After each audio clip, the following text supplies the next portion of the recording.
Good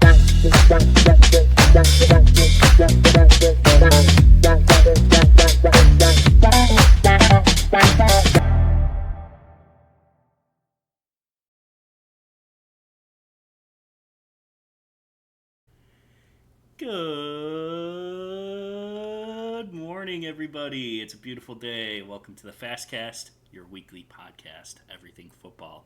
We have fantasy, predictions, bets, news, you name it, we got it all. We're going to be every Thursday morning, every single week, 8 a.m. Today, I am joined with the Fast Brothers. And let's get right into it, guys. Week 3 is over. We're jumping right into it. What do you got for us, brother? So, as we do every week, we are going to start out with pick'ems, and I'll tell you there are some quite interesting games, quite a lot of decent predictions that we've had, and a lot of quite not so decent predictions. This year has been pretty nuts, I will say. Half the league is upside down, backwards, inside out. The other half is basically as it should be. So, I'm going to kick it off.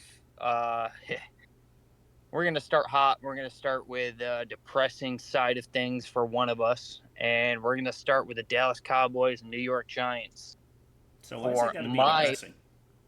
because the Cowboys are depressing. So I'm going to get started, and I'm simply going to take the Giants +6. I think Malik Neighbors is disgusting so far this year.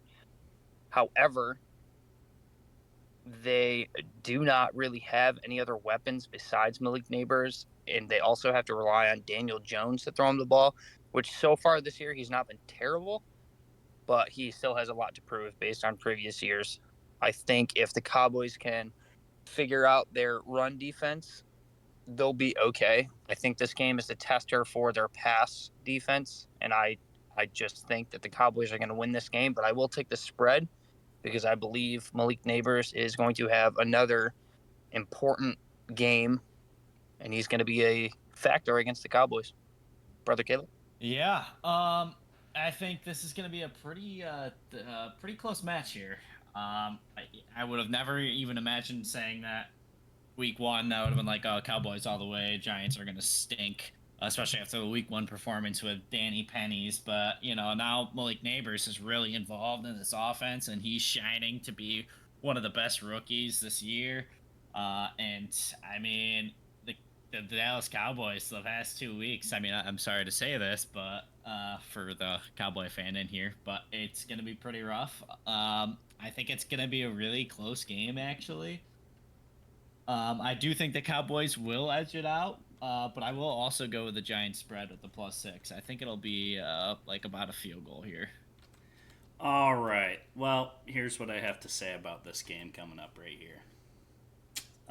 Yes, our team is completely mid, but when I look at the game and I look at the division and I look how well Dak plays against the crap teams, as in like the Giants and the Washington, and we always seem that's like Dak's like bread and butter. Like if he doesn't have that, it's not the Cowboys.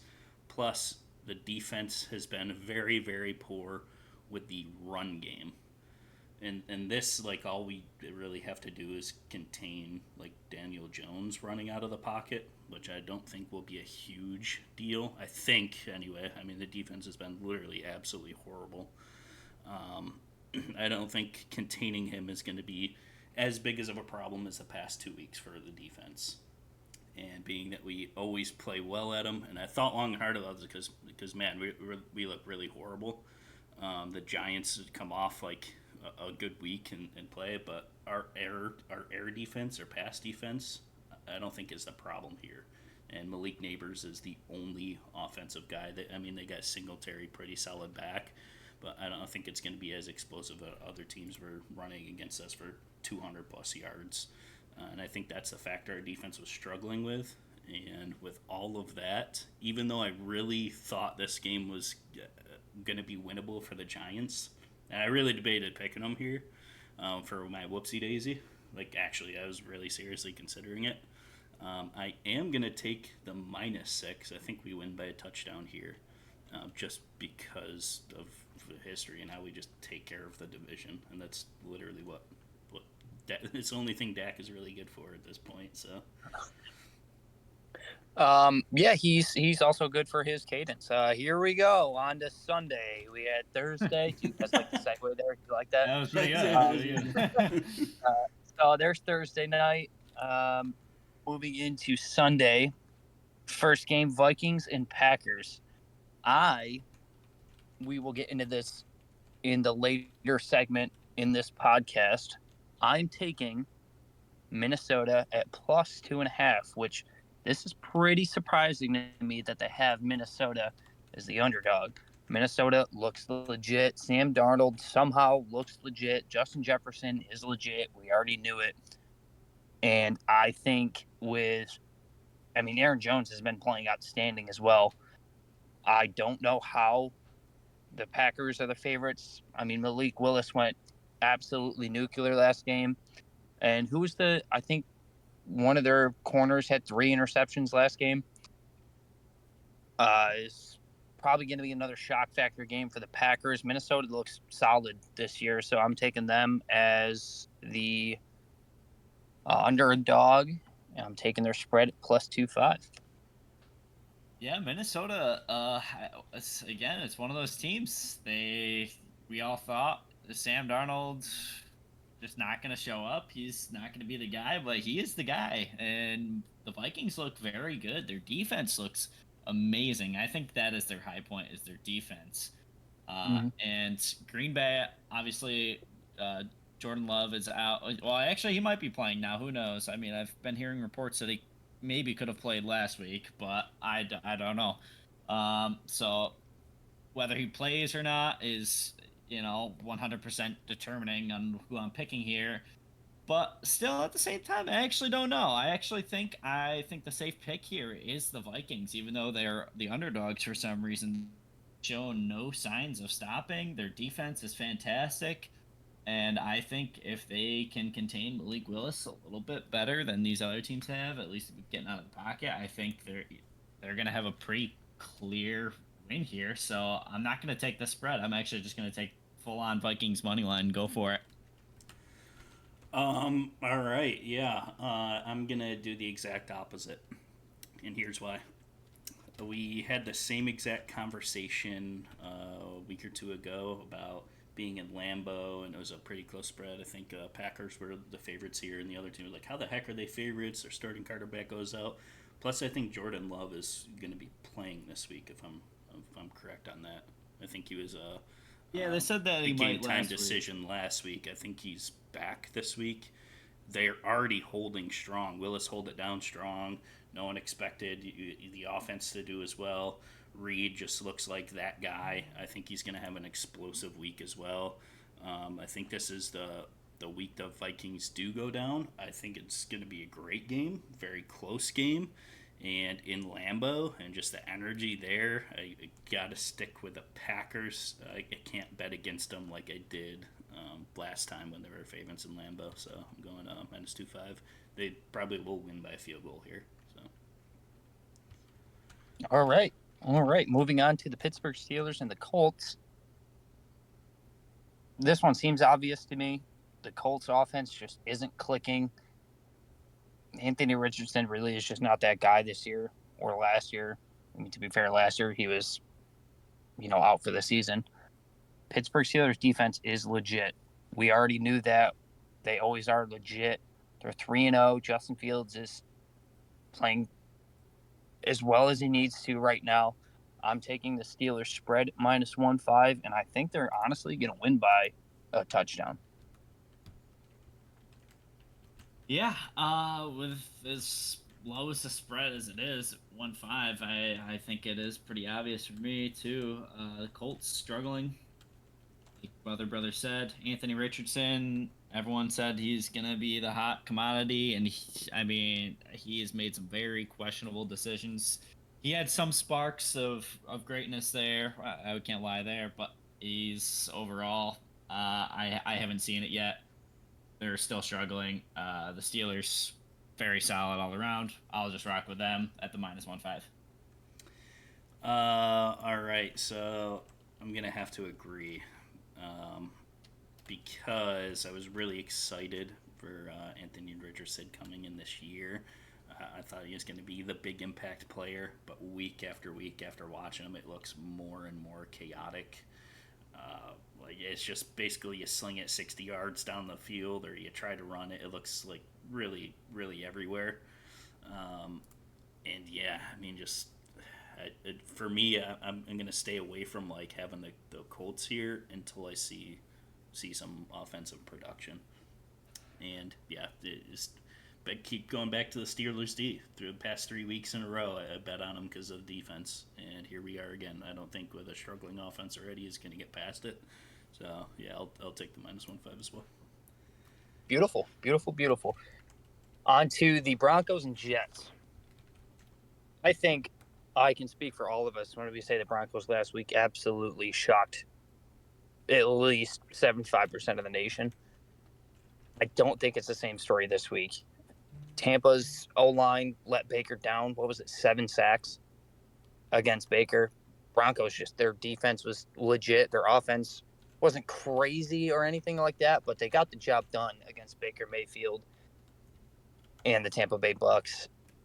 I think with the Jets O-line protecting Aaron Rodgers and Aaron Rodgers playing as good as he is, I don't see the Broncos winning this game. I don't see a shock factor this week in this game, at least. However, I will say the spread is kind of high, 7.5. Coming off a hot win against Tampa in Tampa, nonetheless. I'm taking the Jets money line for this one just to be safe. I think they do win. I think it's going to be a good game for Aaron Rodgers. I just don't know if 7.5 is going to be safe in a way. So I'm taking the Jets money line. Yeah, the Jets, did shock me last week. Obviously, I picked the Patriots to win that one. That as a whoopsie daisy, but the Jets definitely they seemed pretty together. They seemed with it now this week. They seemed ready to rock and roll against a divisional opponent. So, they look good. I can't lie. They do look good. The Broncos somehow looked good last week against Baker Mayfield, and so I mean I don't exactly know how they're gonna show out. Maybe they're gonna actually bring it again against the Jets. I have no idea. This whole entire season has been screwing me. Obviously, my predictions aren't that great this year, but I think it should be safe to pick the Jets here. With the -7.5 is pretty tough. I agree with brother there. I will also take the money line. And maybe MetLife Stadium will take a few ACLs on its way and make that -7.5 easier. But we'll be safe. We'll just take the money line. Dang, you guys are copping out on these money line bets. What I will say right off the bat is I do believe the Jets win the game. But on the other side of the ball, what I see now is once we get into, for me anyway, when I look at the league, once we start getting into the week 4, it's been a full month. This is when teams are like really, you know how they're going to play for the majority of the year. They're getting into their identity. Even the late coming ins with camps with contracts all over the league, whatever.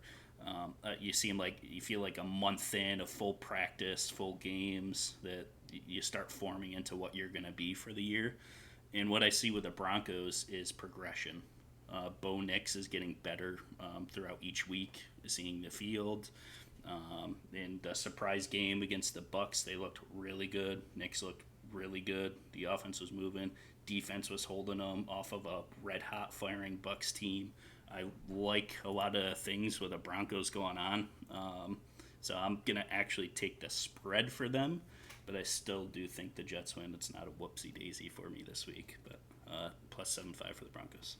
Like the pick. Not bad. Not bad. There's a couple games this week that I'm really not sure if I'm comfortable calling them whoopsie daisies, but I will only because of the the betting lines for them. They're pretty small this week. There's a lot They are of like pretty. Yeah, they are 1 point small. spreads, 2 point spreads. Yep. So essentially, what I'm going to do is for my first whoopsie daisy of the week, I'm going with the Rams money line. I am taking the Rams. I think the game against the Niners was an absolute statement for the Rams without two of their biggest weapons. Kyron Williams went absolutely nuts. They looked really good against a solid defense. The Niners actually also lost one of their key defensive players for the year, which is a real big ouchie. They just seem to be going down and down by the numbers. But anyway, the Rams looked really good. Puka's coming back, I believe, this week. If I remember reading that correctly, I don't know off the top of my head, but I think he is coming back. So that's another piece that they have back. Kyron Williams, again, looks great. Chicago does not. I'm taking the Rams money line this week against the Chicago Bears for my first whoopsie daisy. Yeah, I have to go with the Rams as well. I don't know if I would consider it a whoopsie daisy. I think it's a little too close to call it whoopsie daisy. Maybe it is, but I'll go with it That's if what it I'm saying. is. Yeah. That's what I'm saying. But yeah, it is. Yeah, I don't know. But I will go with the Rams here. I think this is pretty much a battle of offense versus defense. And we just saw the Rams kind of tear up the 49ers defense a little bit. Obviously, there was some, you know, iffy plays here and there, and obviously, whatever. But the Rams look good on offense still. They always do. Matt Stafford slinging the ball as always, even with Cooper Kupp out and Puka out. They look good. And the Bears, they're out. Caleb Williams had over, I think it was like 370 passing yards or more. He looked pretty fine, but that O line is just terrible. They got to fix that before they even start doing anything on offense. Their defense, obviously the Bears defense looked very good, but I think the Rams can take them on. Stafford and crew has what it takes. You taking money there? We'll go the Rams to spread. No, we'll go with spread. Yeah. I was looking at this myself, and I feel like it's pretty much like the point spread here is spot on. I think it's going to be a lot closer than one might think, and almost the same as Broncos and Knicks. And you look at Caleb Williams, it wasn't 370, it was 263 that he threw. But week 1, he's throwing only 93 yards. Week 2, he's in the mid 150s. Week 3, he's in the 260s. Once he eliminates these few mistakes that he made, because he had 2 interceptions that game too, this is like the progression I'm talking about once you get like a month into the league. So just throwing it in the air, targets, completions. He had the connection last week with the other rookie, Dunze, and they were having an argument who's keeping the first touchdown ball there, which was pretty funny. But, yeah, it was hilarious. Yeah, this game was like a back and forth for me because also the same really heavily injured Rams team. They stuck in the game. They have the grit. They want to win. The head coach is just absolutely amazing. The game management that guy has is absolutely incredible. But yeah, I'm gonna lean I'm gonna say the Rams plus 2.5, but I can definitely see the Bears winning here, especially if I keep seeing that like solid progression. Caleb eliminate those. They got to get the run game going for sure on offense, but if he's able to learn and keep growing and eliminate those couple mistakes he has per game, I think it's going to shape out to be a really good year for them. But for this game, I'm taking Rams 2.5. Yeah, it's a good look. Caleb Williams is progressing, and it's good to see as the number 1 pick. That's what you want as a GM and as a team member of the Bears. So for the Cincinnati Bengals and the Carolina Panthers, this game was exciting when I looked at it before last week. Obviously, I look ahead in the schedule to see, what's going on. Andy Dalton, dude. Andy Dalton. He came out and showed why he deserves to be that QB1 over Bryce Young. Obviously, Bryce Young had last year, didn't do anything. This year so far wasn't doing anything. And Andy Dalton stepped in and said, let me show you what I got. And he did. However, Adam Thielen. That really sucks. That really hurts the Panthers on offense. We'll see if they can throw in another weapon or utilize who they have. I just don't think it's going to be enough to take down the Bengals, who are really, really hurting for a win. They really need a win. Obviously, it's in Carolina, but at 0-3, you have to make a statement against one of the, I guess, not good teams in the league, even though they looked really sharp last week. The defense for Cincinnati needs to pick it up. They need to do something, and I think this is going to be the game where everybody kind of collects each other, and they have a big win. I'm taking the -4.5 for Cincinnati against Carolina. Yeah, in a very, very offensive game. I mean, that Washington Bengals game was fantastic. If you guys didn't see it, I would honestly watch that one back, because that was the first game since 1940 without a turnover or a punt. It was an absolute offensive masterclass by both teams. It was really fun to watch. Helen Keller. I meant, or not Helen Keller. What's his name? Ellen DeGeneres. Oh, not Helen Keller. Wow. Wrong person. Wow. Wrong person. Totally different. Ellen DeGeneres. That's what I was going for. Joe Burrow, basically. He looked fine. He looked great. The offense looked fantastic, but like brother said, it was the defense that really kind of let him down. But Washington offense is. Jaden Daniels is no joke. That team looks pretty good offensively. Defense, they still are very, very, very lackluster.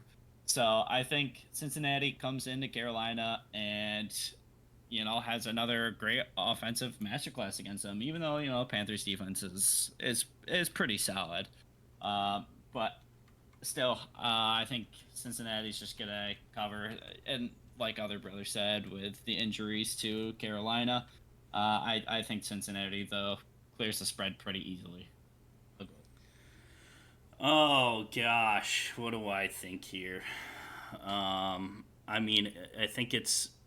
I think I'm also gonna go Bengals spread here, and it mainly because it's like the new quarterback hype. It feels like when you join a new team or you get a new start, everyone feels that like extra hype and you play better than you usually do, kind of thing. I think that kind of wears down a little bit. It was against the Raiders; they're pretty solid. They just beat the Ravens last week, but not one of the ones you think of at the top of the teams. Now Bengals, desperation mode. This is like their must. You have to win. You got to figure out a way to win this game, and it seems like things were starting to click last week. So the offense was moving pretty decently. And my gosh, yeah, you're right.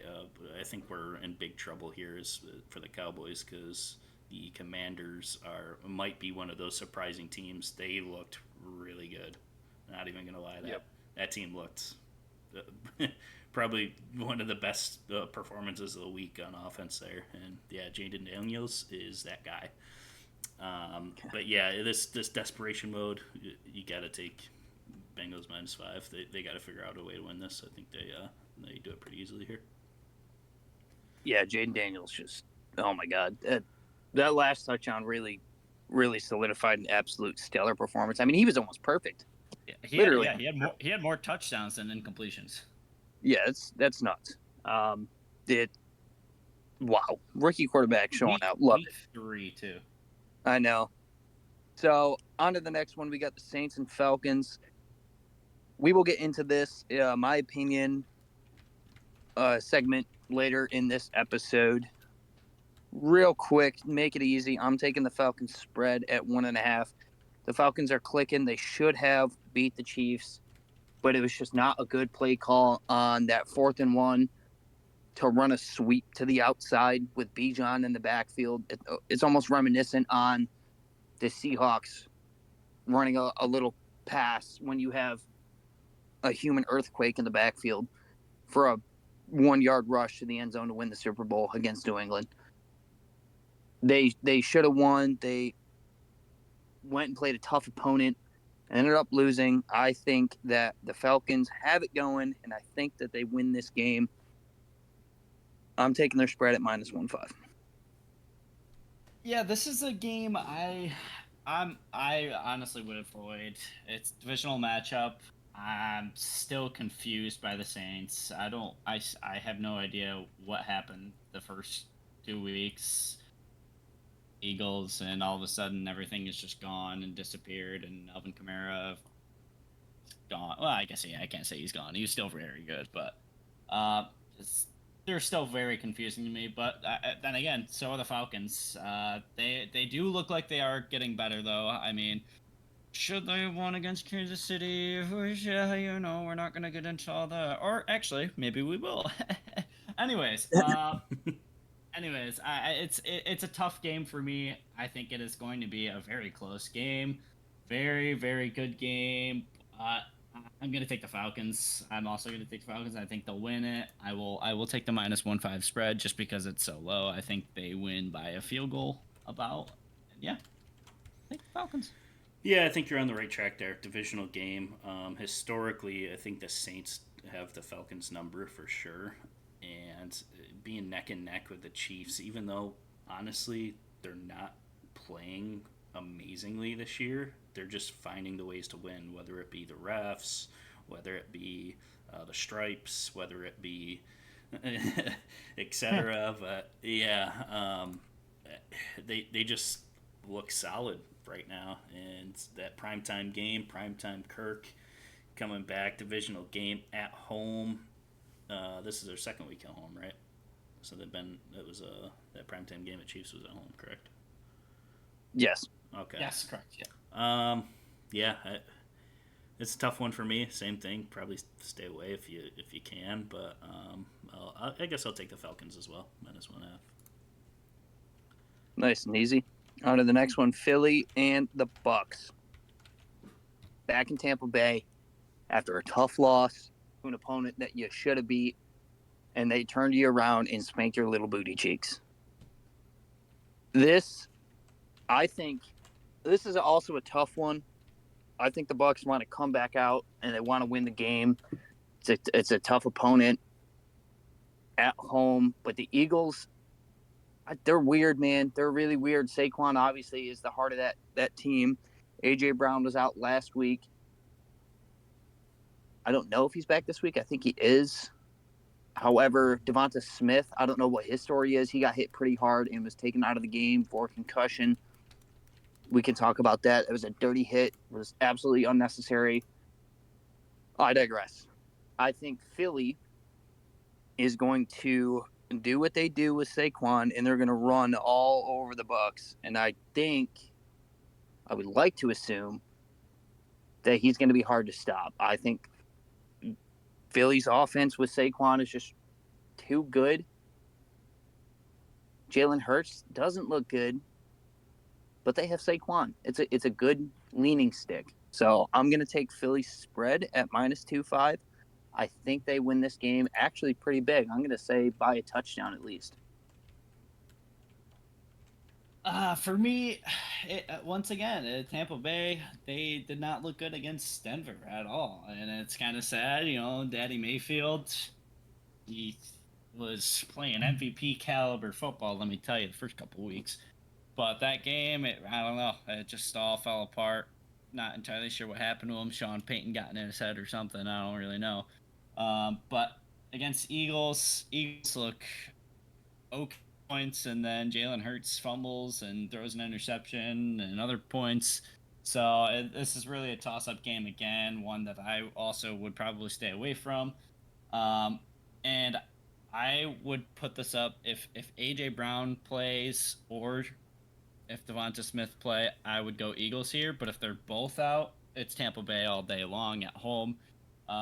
So as of right now, I don't think either of them are going to be in. So I'm going Tampa Bay. I'm going Tampa Bay. I'm gonna go money line here just because for full money reasons. And yeah, that's my selection. I'm really glad that you mentioned the receivers because it's without AJ Brown, Jalen Hurts has a really hard time, and Yep. now without Devonta Smith, too, that's literally the factor of this game. Whether I pick the Eagles or the Bucks, yep. And at the time of the recording, yeah, they're both out as of now, which is why I'm gonna be on Bucks spread.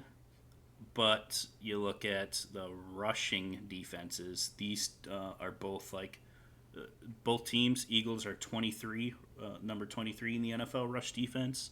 Buccaneers are 24 rush defense. And Saquon has literally been the heart of the whole entire offense with A.J. Brown out, even with him in. And I don't see that slowing down, especially of one of the worst rush defenses here. So I could see that as well, but if they have to pass it, then it's just pretty much over. So as of the time right now, I'm taking the Buck spread. But if those receivers end up playing, then I can easily switch to the Eagles for sure. Yeah, it's going to be a tough one to gauge. I think they're both questionable as of right now. So, like you said, if they are in, it's going to be really tough to stop both of them. And Saquon. There's just a lot going on there. So, on to the next game, we got Jacksonville and Houston. This one should be a no-brainer. The spread is pretty big. It's at -7. Jacksonville just does not look good. They just got embarrassed by the best team in the league. I will say that. Oh, my goodness. They got smoked, and it wasn't even close. The game was over at halftime. I love to see it. Caleb loved to see it. Justin, don't lie. You probably love to see it too. All right. It was an absolute masterclass by Josh Allen and the Buffalo Bills. The Bills defense was also outstanding. It was just a great all around game for the Bills. I'm gonna stop glazing and I'm gonna move on. I think that the Texans are gonna win this game big. They tough loss last week, but they're gonna come back out at home and beat this Jacksonville Jaguars team that is struggling real hard.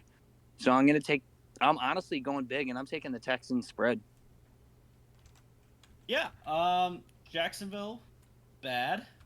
Texans, okay. Well, they're supposed to be good, but I mean, against the Vikings, they couldn't get anything going. But that is that the Minnesota Vikings defense, or is that just something going on wrong with Houston? Who knows? But yeah, Jags bad. Jags bad. Trevor Lawrence bad.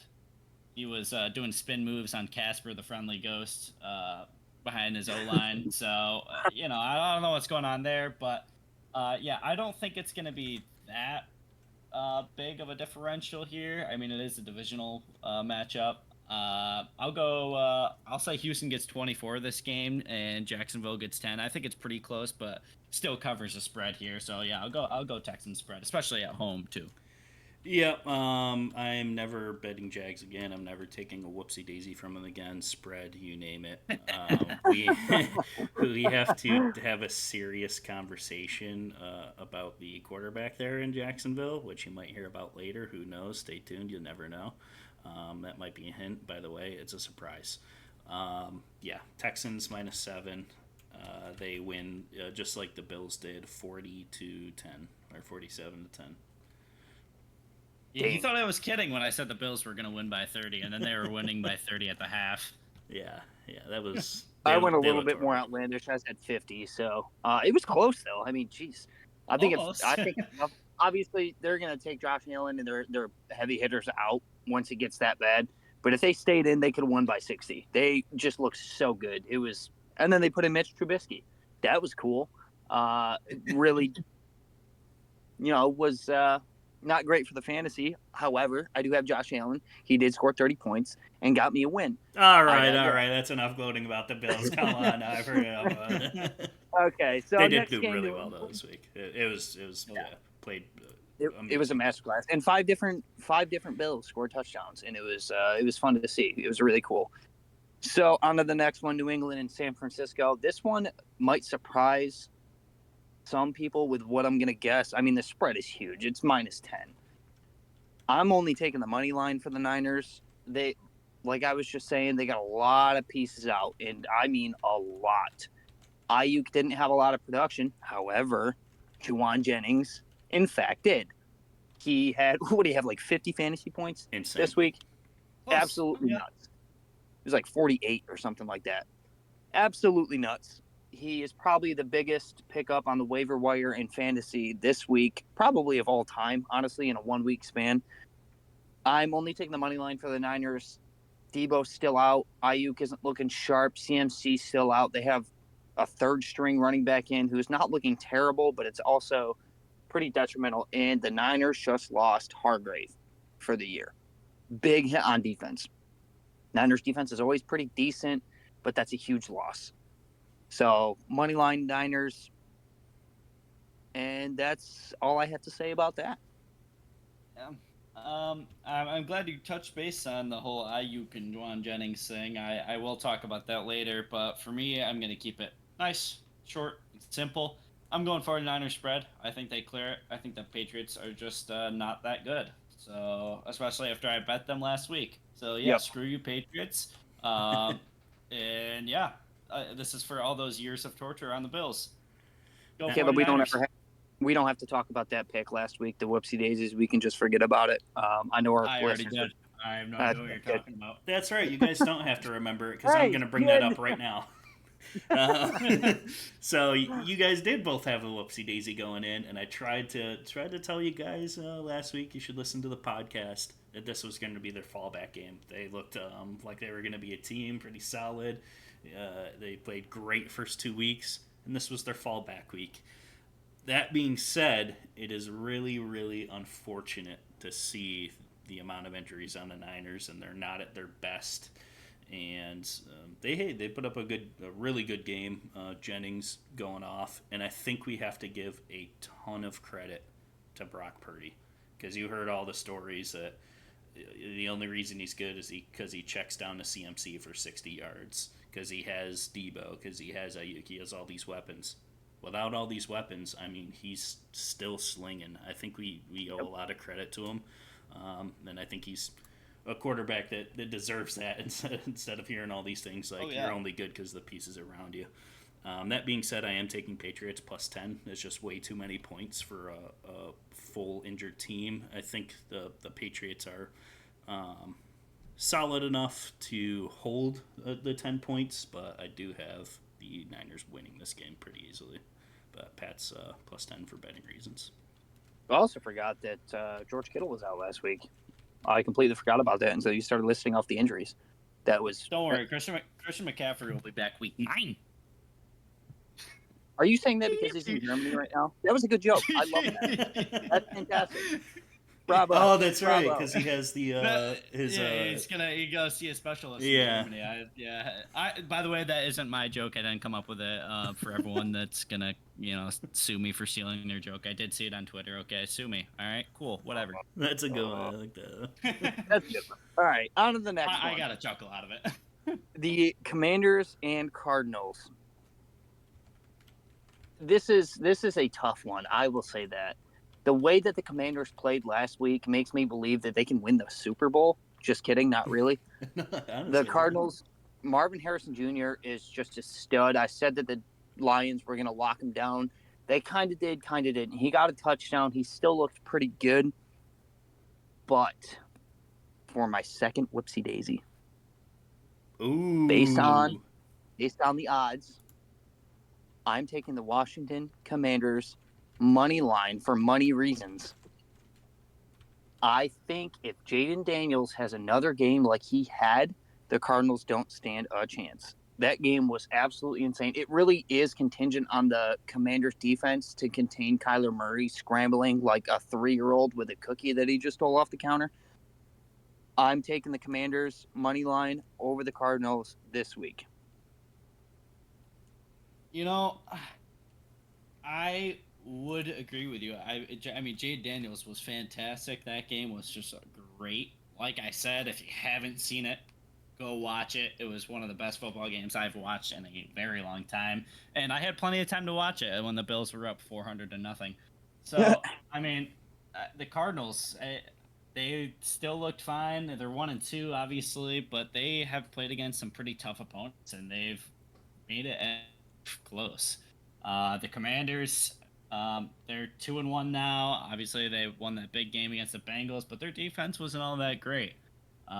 I think with just how the Cardinals' defense is and how well they have done offensively too, I think they will put up a lot of points and stop a lot of Commanders' points in return. And for that reason, also it being in Arizona, I think they will slightly pull it out. Um, it will be a very good game to watch. I think this could be one of the games to watch this week. But I will go Arizona here to get the win. Uh, but at -3.5, I'm a little afraid to take it because I don't know if I don't know if it'll be more than that. I am gonna take the money line because I'm scared. Okay, I'll admit it. I'm scared, but I am taking Cardinals money line. All right, so here's what I have to say. Much like the Patriots looking super amazing, everyone comes in with their whoopsie daisies against the Jets. I think it's going to be the same story here against the Cardinals. By the way, Jaden Daniels, I think it was 2 weeks now where he hasn't had to punt. So the offense has looked really good for 2 weeks in a row now. And that's, like brother said, that's like Super Bowl quality kind of stuff. This guy's on fire. I got to pick my sleeper pick here. I think the Cardinals are about the same. I think they're going to pick up here, and their offense is going to pop off, and Marvin Harrison Jr. is going to go for a touchdown. Trey McBride's going to go for a touchdown. James Conner's going to go for a touchdown. I'm only saying that because I have them in a bunch of my fantasy leagues. Yep, But, figure. but yeah, I got Cardinals -3.5. All right. Yeah, it's going to be a good game to watch. I think if you have time, I mean, it's a later slot.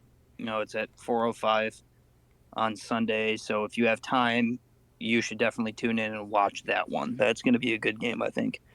On to the next, the Chiefs and Chargers. Quite simply, Chiefs money line. Chargers 2-1, but I don't know. They're one of those iffy teams. The Chiefs obviously have some pretty decent weapons and the refs behind them. So I'm going to take the Chiefs money line. I'm not going spread. I think the Chiefs would be wise to use their running game to try to get reps behind Carson Steele. I think he needs to see more time so he can get more production out of him. And I think the passing game might come in to effect later in the game. Also, Travis Kelce has been very, very, very quiet. So maybe we see a big game out of him. Maybe he's get used more against a Chargers defense that personally I think is not going to be able to stop the Chiefs. They just aren't. But I'm only taking the money line. Yeah. For me, it's pretty easy for me. I think Chiefs are gonna win this one, unfortunately, but the Chargers dealing with a lot of injuries as well, big injuries. Or I guess one big injury and one suspension. Derwin James is going to be out this game. He's a pretty big key piece for the Chargers, and Joe Alt is also he's injured. He's going to miss this game against Kansas City, which is a pretty big loss on their offensive line. Um, I think Kansas City just has all their pieces right now. Obviously, besides Pacheco, of course, because I have him in most of my leagues, which is fantastic. I love that. I love fantasy. I love football. It's all great. It's all wonderful.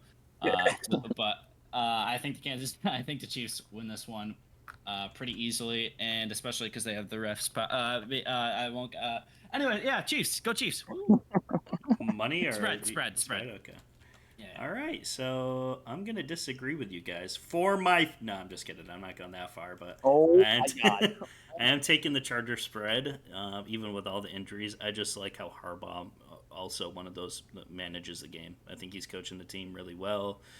They were neck and neck with the Steelers here until Herbert had to go out in the third quarter, and I think that was only a 10-point game too. So I feel like it's especially divisional here. I think it's going to keep it close, and I like the way that whole team is coached and playing, and they just seem overall pretty solid. So I will take the points here for the Chargers. Unfortunately, the Chiefs, I have them winning too, but +8 for the Chargers for betting. Yeah, I don't like to bet on the Chiefs, mainly because I want them to lose every game. But I digress. Next game, we got the Cleveland Browns and the Las Vegas Raiders. Oh my God, the Raiders. What are we doing? We will touch on the Raiders here in a little bit, but I will quite simply, this is pretty easy for me. I'm going to take the Raiders spread. They're at home. They just lost a pretty bad game.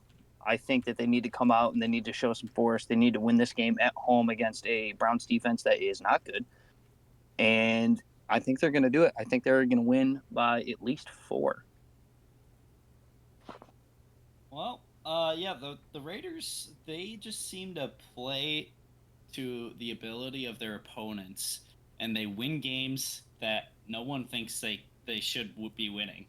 Like against the Ravens, for example, everyone was like, "Oh, the Ravens are gonna walk in there and stomp the Raiders." Well, apparently the Raiders decided they wanted to play football that day, so they did the exact opposite of what everyone thought was gonna happen.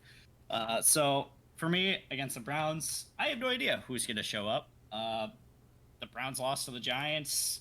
I thought they had a great defense. I thought they were gonna stop Daniel Jones, and they did at the very beginning, and then it just all the offense just went away as well. Amari Cooper also might be out for the Browns. I'm still waiting to hear about that. I'm not sure if that was decided not or yet or not. Um, but yeah, it's going to be a tough one. I don't think there's going to be a lot of points. This is one I would probably stay away from again. This is also a game that I probably will stay away from with my eyeballs. So, but yeah, it's a toss up for me. But I think if Amari Cooper is out for this game against Cleveland, I don't think they have any offense. So I will go the Raiders at home. I'll take the -1 spread too. Yeah, I mean, super quick. I'm going to do the same. Raiders -1. It's pretty much a pick 'em game with a point spread here. And pretty two underwhelming teams. I'm going to avoid this one with my eyeballs as well, as Caleb would say. But yeah, this is it's just I'm taking home team just cause, and yeah, -1 Raiders. By the way, might I add, it was funny how we were talking about Raiders Panthers last week when we were going over the game. I said, hey, the Panthers are going to win a game at some point, and it happened to be that week. But anyway, Yep, Raiders -1. Of course. On to the best team in the league, the Buffalo Bills, against the Baltimore Ravens. Now, if the Bills are able to contain the run game, they win this game, no doubt. However, it's Derrick Henry, right? And Lamar Jackson. You got two people in the backfield at all times that can run the ball all over your face and not even feel bad about it. It's going to be a tough game. It's in Baltimore as well. The spread is 2.5. And for my third whoopsie daisy, I'm taking the Buffalo Bills. I'm taking the spread. I think they cover spread. I think they win the game against Baltimore. Josh Allen is just looking absolutely outstanding. Obviously, it was in Buffalo. The defense showed up to play. You're playing a very tough opponent this week, when last week it was not a tough opponent by any means. However, the momentum that the Bills have and the way that they used their offense last week to get everybody involved is a showing of how good this team can be if everybody steps up and does their job. I think the Bills are going to take this game. I'm taking the spread, and I think the Bills are going to beat the Ravens. Yeah, Buffalo Bills, man, their offense is on fire. Everyone was questioning what it would look like at the beginning of the year without Diggs, and it has been tremendous. It has been great. It has been the offense that it has been, if not even better. Joe Brady in the box, OC looking great. He's been calling some great plays, calling a great game. Got to give props to him again. The Baltimore Ravens, they got their first win against who was it again? Anyways, yeah, they look good. They look good against the Cowboys. I hate that you did that. It's I'm sorry. I know you're gonna do the same to me when the Bills lose, so I gotta get it out now. But yeah, I think the Bills offensively, they got it rocking and rolling right now. Well, the Ravens, obviously last week they seemed to have figured it out, but we're gonna have to see against a real defense. So yeah, I think the Ravens are gonna be a little shaky. I think the Bills got it rocking and rolling right now. It is in Baltimore, which is a little scary, and I am afraid of the running, like other brother said. I think we gotta really have some serious talks about our rush defense. But yeah, I think the Bills pull it off. I'm going with a +2.5 spread for the Buffalo Bills. Alrighty. It is my turn to talk about the Buffalo Bills, ladies and gentlemen. Let's just think about this. If you talk bad, we know what the Cowboys' record is and what they've done. Let's just keep that in mind, okay? I already gave up on this year. It's been horrible. Okay. I'm so Okay. down right You're now. not going all in on him. Don't poke me when I'm down. Um, all right, but here's what I'll have to say. Caleb, you mentioned defense, and this is a traditional Ravens defense. Don't know if you knew, but right now the Ravens defense only has 150 yards rushed against them through 3 weeks, which is absolutely insane. I'm looking at it right here on the NFL stat line. Defense Ravens rush yards 150. Oh my God, that's kind of insane. I mean, last week, who were they even defending? 40-year-old and So that being said, just moving past the remarks, James Cook has been cooking, but this game, what I was saying last week, is the game that we're gonna figure out what Josh Allen is all about through the air. He beat up on the Jags, which look absolutely horrible. So I'm not going to count that as like a really qualifying game for him. I think this is the game that's going to qualify and really see. Right now, they look absolutely unstoppable, and which is why I'm going to take him for the game at +2.5 as well. But this is going to be the game that I'm going to be watching to see what he can do against agree with that, Ravens though, yeah. defense. So. I do agree with that. I think this is the game that will really tell us where the Bills do stand. I would agree. This is a very tough opponent. Next few weeks, actually. Next few weeks. Yep. On to the Titans and Dolphins. Oh my God. This is one that I would also say, as Caleb said, avoid with my eyeballs. This is basically like watching middle school football. It's going to be torturous. I don't think there's anything here for either team. There's a couple key pieces that might show out but might not. It really depends on a whole lot of things. I think the Dolphins are in shambles. Obviously, Skylar Thompson got hurt last week. Now they do have. You know what? We'll talk about that in a minute. We're gonna jump into the segment here pretty soon. Straight up, I'm taking the Dolphins -1. The Titans just aren't good.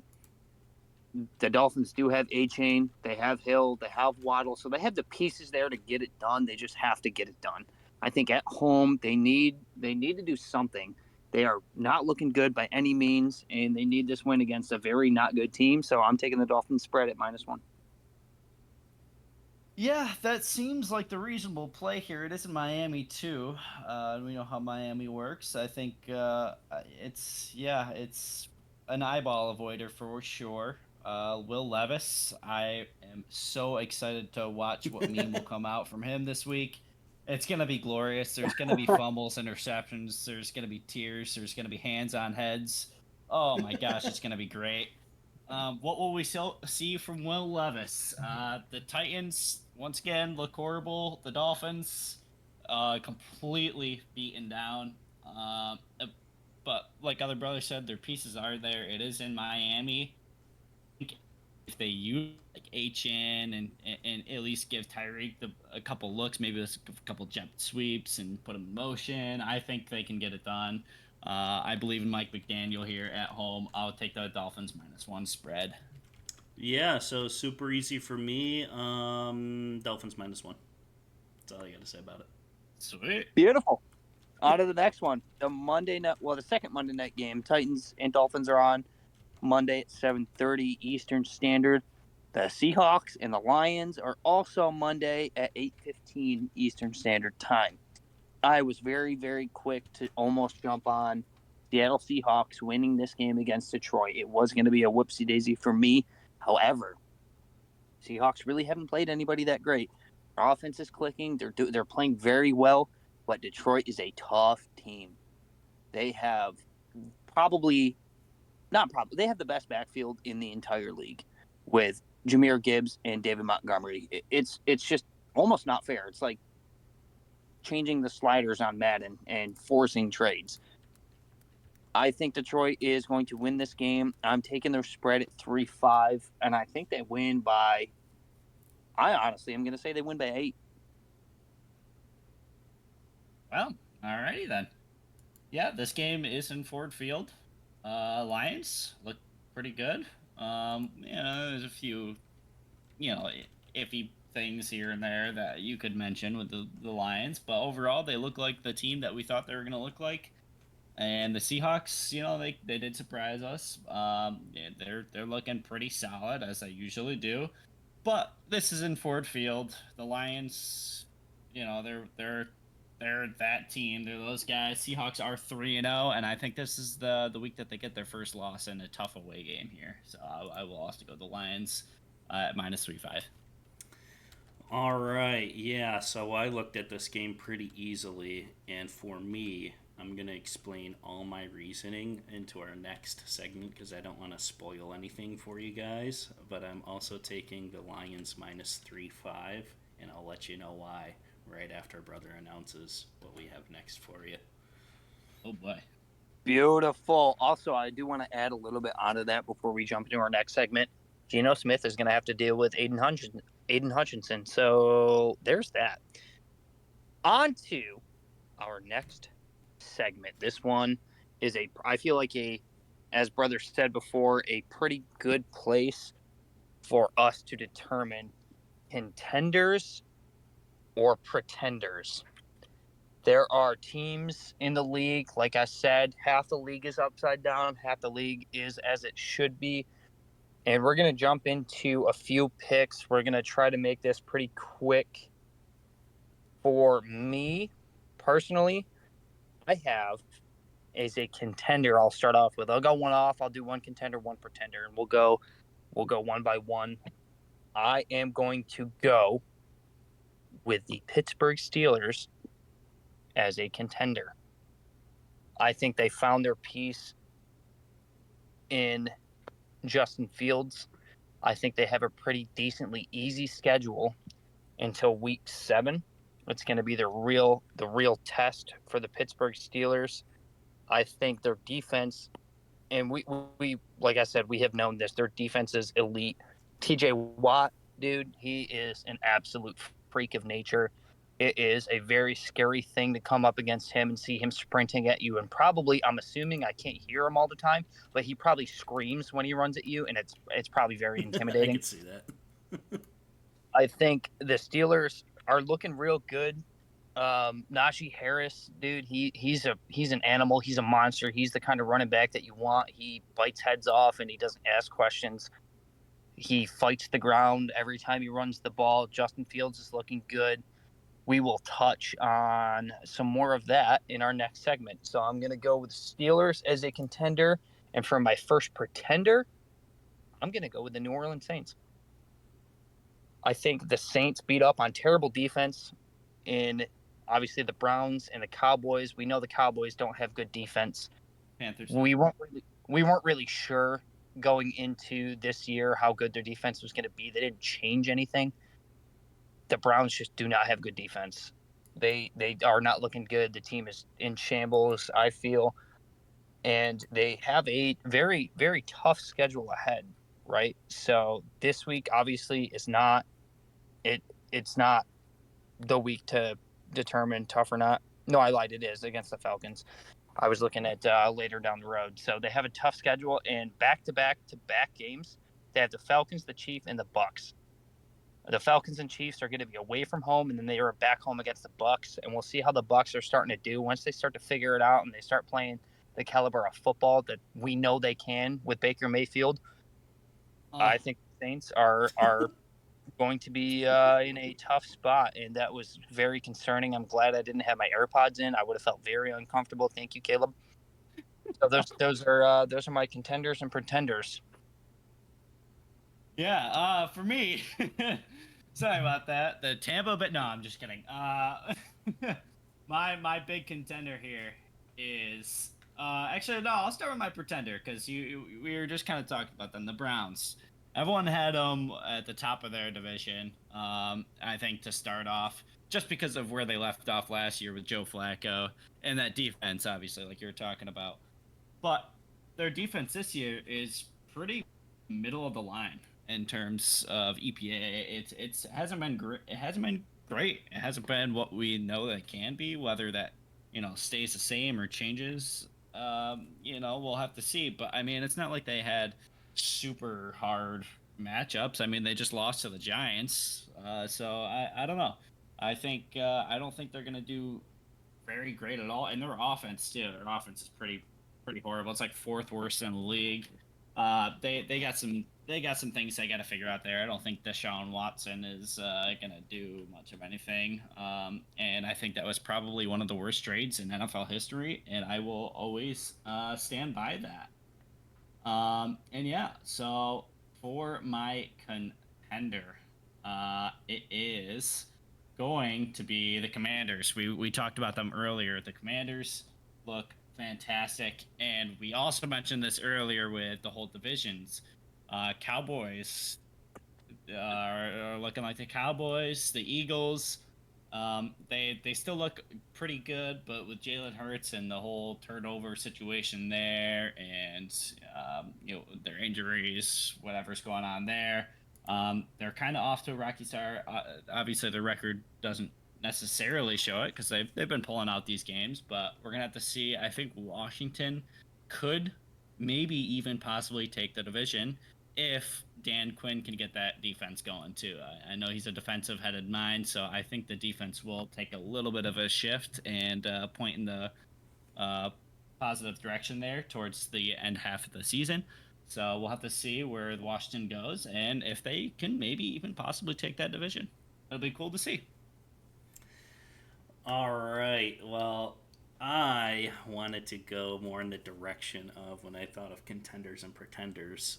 I was going like literally Super Bowl implications. Which team's going to take you through the playoffs? A deep run, get you to the bowl, or even championship there. So through the season so far, I wanted to look at 2 3-0 teams. And the Pretenders, I kind of already threw out there. Gave a little spoiler with their last spread pick there. So I'm just going to start with the Pretenders. I think the Seattle Seahawks are phonies. And here's Mm-hmm. why. Let me look at their schedule going through the first 3 weeks here. Yep. They win by 6 points to the Broncos, which in week one was not strengthened as it is now. They beat them by less than a touchdown there. They go to overtime against the Patriots, which, as we know now, are one of the weaker teams as well in the league. We can put Broncos down there. If you look at my power rankings, they're both on the bottom line of the bottom 10 teams in the NFL. And then they just beat up on a very injured Dolphins team, so you can throw that game away. This is all like all smoke and mirror right now. They are 3-0. They look great because of the strength of schedule here, and that's why I'm picking the Lions this week to on that 3-5 spread. I think they're going to be exposed against a solid and strong team, and I think those are going to be your big pretenders here. We're going to really reveal what they are this week. So that's my pretender. Contender for me, surprisingly, so far through, another 3-0 team that can actually have a Super Bowl run this year. I'm calling it right now. Bills. Is the Vikings. Oh, No! come on. The Minnesota Vikings. Looking at the same kind of the schedule deal here. They play the Giants week one, which is no woohoo, but they crush them. They beat them by 20 points, over 20 points. And then you have a 49ers team. The injuries aren't even here yet. They had they pretty much smoked them through the first half. Huge control of that game. Beat them by a touchdown, 6 points. And then they go to Texans, which is my pick to be one of the best records in the NFL. Strong team, strong offense. They got it all going together. Defense pretty solid. They smoke them 34-7 that game. Strength of the teams here are a much higher caliber versus the Seahawks here, and I think they got things going on. Sir Samuel, my guy, is slinging it, and their offense is working, their defense is working. They're against another strong team this week, Packers. Another strong team next week. They have the strength of schedule. The division is tough. So they're going to go through it, and we're going to see how they hold out in the next couple weeks as well. But I really think they have it going on. I think they have a really good shot at going to the playoffs this year. Surprisingly, I never looked at them like in the offseason. You're like, yeah, Vikings. I had Packers at the top, I had Lions at the top, and here we are, Vikings. It's looking like it's going to be a really tough race towards the end of the year here, especially having a great start to the season, 3-0. But that's my pretenders and contenders. They also, I will throw this in here if you don't mind, brother. The beginning of their schedule, like you said, they are playing some tough teams besides the Giants. They have the Packers obviously this upcoming week, the Jets the week after, the Lions after that, and then it kind of slows down at the Rams. Now the Rams have good offense, but after that, it's looking easier and easier throughout the rest of the schedule until you get to the last two games or so. You got the Packers and Lions back to back for the last 2 weeks. They are looking very good. Their defense is outstanding. So I like the pick, brother. I really do. I wish you would have said the Bills, but I digress. I will say that the Bills, obviously, for me and Caleb, they are a contender. I guess they looked absolutely fantastic. I'm just going to throw this one in here. The Bills, they have allowed the fourth fewest Jesus, I'm thinking baseball, points against, the fourth fewest in the AFC and seventh overall for their defense. And I thought their defense was going to be a lot weaker than it was last year, but it's looking pretty good so far. So, Bills for the Super Bowl, no doubt. Anyway, I want to talk a little bit about the Chiefs. Let's just call it as it is. I want to talk about the Chiefs against the Falcons. Everybody that watches football and follows it knows exactly what happened at the end of that game. Kyle Pitts went up for a pass, completely got interfered with. No doubt, no shadow of a doubt. It was not called. That is a game killer. That is a momentum swinger. That is an absolute trash call not to call that PI. Changes the entire outcome of the game.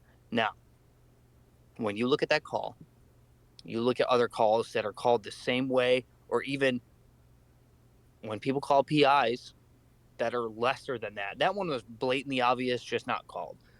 The one against the Bengals, that was called. A little less obvious. I do think there was a little bit of, it could have gone either way, honestly, but it just seems to always go in favor of the Chiefs. I might be saying that because I'm a Bills fan, but a lot of people are saying it. A lot of people are seeing it. It's not just me, it's around the world. Implementing reviewable pass interference. I don't know how it would be done. I don't know who is in charge of determining that. They have rules analysts, they have slow mo, they have everything that they need to be able to do it.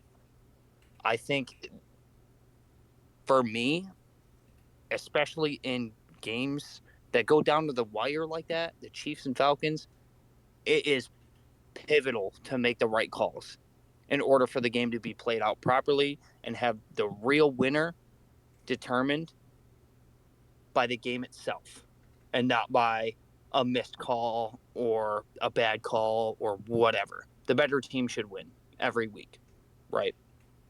So, what do you guys think about reviewable pass interference calls?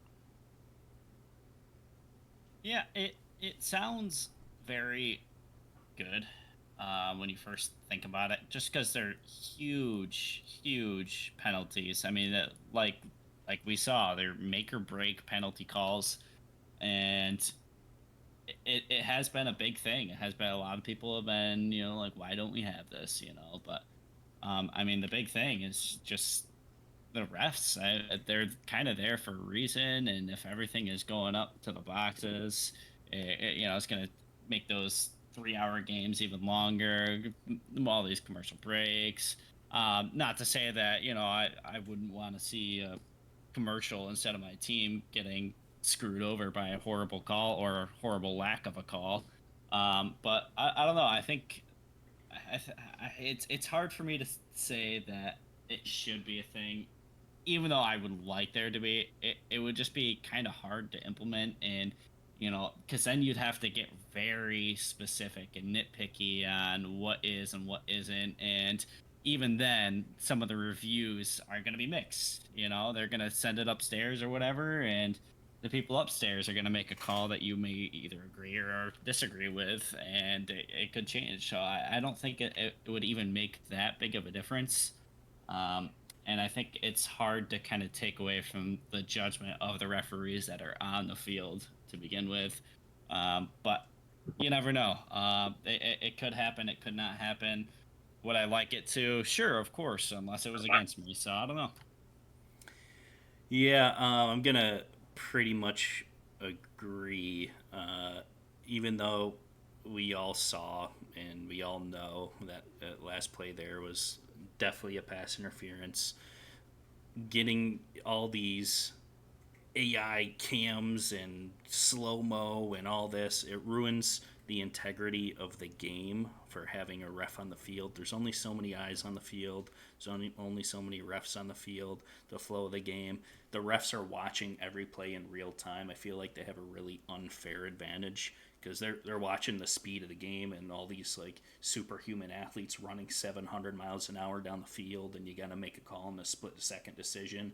And then after the play is done, we get it on the big screen and super slow mo. We can see every movement of every arm, every touch.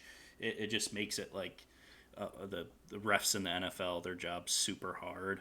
Implementing this, like Caleb said, is just going to add a whole bunch of different implications because what is a call, what is not a call. They're watching every movement. It seems like if you implement like some sort of PI review, that it's gonna be just like all those questions again.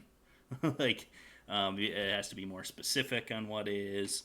We're watching in slow mo. Oh, we touch them there. It's gonna be like you can't even play defense against a guy anymore because when you review, it's all these different touches. So I think for the integrity of the game, this is something that we have to keep out.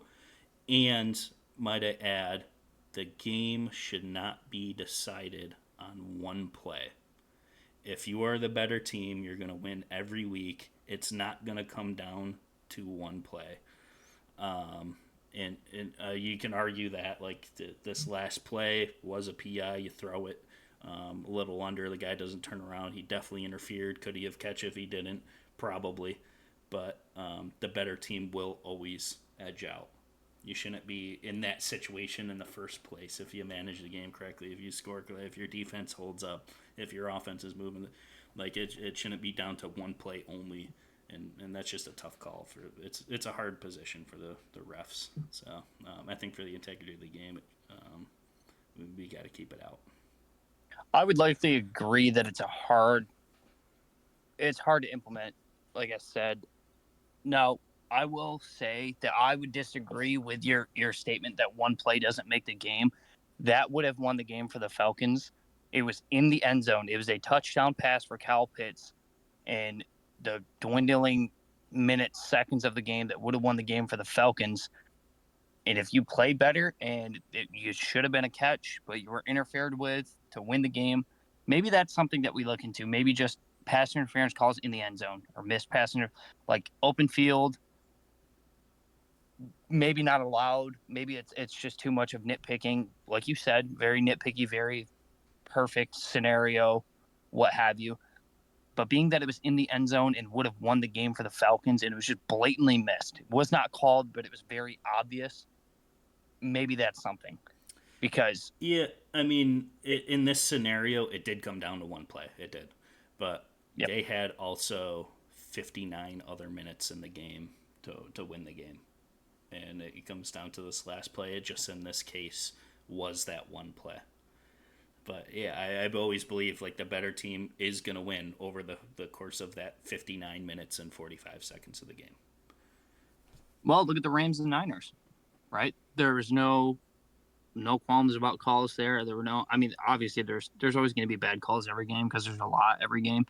But Niners led for 59 minutes of the game, and then the Rams came back and won it in the last minute. It came down to a couple plays at the end of the game where they were able to get the ball back and they were able to go down and kick a field goal to win the game. things happen. It could take one play to change not only the score of the game, but the momentum that is taken from you or given to you based on one singular call or one singular play. Momentum is a huge thing in sports. You look at something like that, like Falcons ended up getting the ball back. Maybe it was the same drive where they ran a sweep with Bijan. I don't recall. But regardless, it kills momentum. It drains your spirits. You know you had a touchdown, wasn't called. Everybody's pissed off, and they start playing with emotions. Momentum is on the Chiefs' side now because they got away with the call, and now all they have to do is lock them down for one play, 2 plays, whatever. All right, so So, I'll take that argument and do it on the exact flip other side. Look at the Cowboys and Ravens game. It's the same thing. The Cowboys didn't make a play. They came back all the way in the fourth quarter. They were down 28-6. They lost by 3 because they didn't make a play. The defense couldn't make a stop. It's the same thing exactly in the verse team. The better team's always going to win, whether you make that play or you don't make a play. That's why the game is 4 quarters at 60 minutes. Yes, it does come down to the one play too, but on the exact flip other side, it can come down because you don't make a play. right. Caleb, you've been quiet. Yeah, no, I've just been listening. It's yeah, it's the real big problem is that it is a positional flag. Like it's a spot foul. So wherever that happened, you're all the way. You throw a 60-yard bomb, and it gets called for PI. You're already basically in the red zone, and that is a make or break thing. And sometimes it may not really be all that much. But the ref decided it was enough for him on that day, or for okay. Well, I'm not gonna get into that. But it's all really in the judgment of the ref there, and that's a whole spot foul. And I think calls like that do change the game. Mm-hmm. But how often does that happen? Where it's a 1,700-yard bomb, Josh Allen throws all the way down. Oh, it's a pass interference. You're on the 1 yard line now. It obviously rarely happens like that, but it's tough. PI is a very, very scary call to get it called against you. But I guess that's why you gotta play to win. Every second counts, just like other brothers said. Every second counts. You gotta play to be in the lead before you can get that bad call and before you lose to that call. So yeah, I guess I'll say that. That's valid. Very valid. On to, I guess that could have been a whole it's okay, it's not okay section, honestly. Speaking of, it's time for everybody's favorite game. It's okay. It's not okay. And this week we're going to dive into fantasy football. I'm in 5 different leagues with people from work, people from home, family, friends, all this. And I have in every single league somebody that is not experienced in fantasy football. I have seen in the years that I've been playing fantasy football, people trade absolutely without any sort of cognition. I will say, recently, I just traded George Pickens for CMC in one of my leagues. Now, I didn't seek the trade. I didn't go to the guy and be like, hey, will you trade Christian McCaffrey? I'll give you this. He came out and said, I would like to trade CMC. What do you guys got? I offered George Pickens. He took it. What I'm trying to say is, thank you. First of all, obviously there's no production until week 9, but you said the thing. I did say the thing. Is it okay to take advantage of an unknowing or unexperienced fantasy player by trading them duds for studs? You, knowing football and knowing fantasy, knowing that somebody is a dud, taking advantage of somebody that is not aware and getting a stud from their team and swapping that. Is it okay? Caleb, we'll start with you.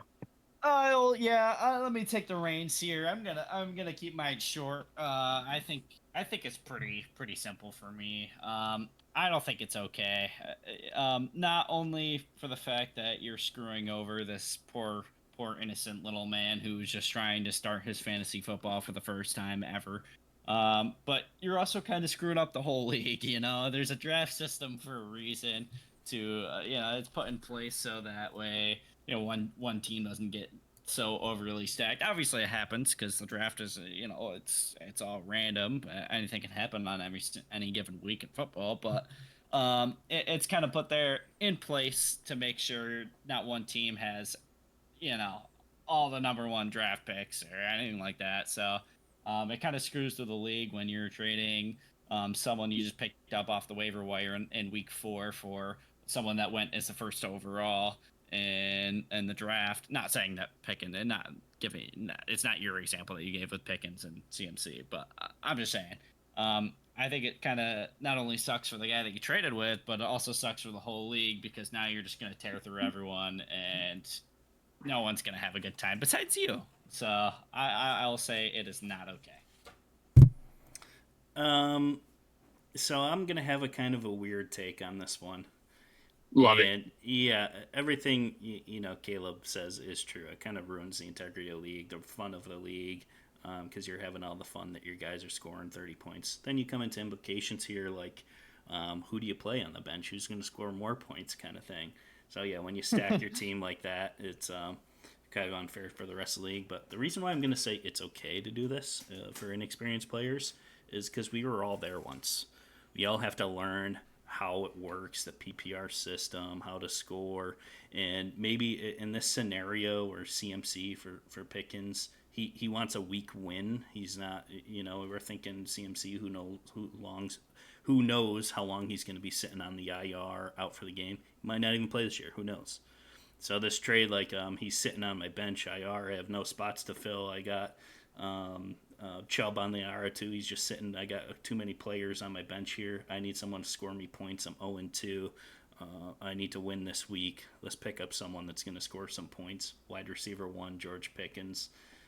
In this scenario, I think the learning curve of going through that and realizing as long as you're there as like a supporting cast and instead of literally tricking them into giving you players like this scenario, he came to Brandon with the trade like, hey, let me trade you this for this. He's learning. He's throwing it in there. It wasn't like Brandon went over into me like, hey, give me this guy, and I'll give you a third string off defensive tackle, and they can't even score points for you.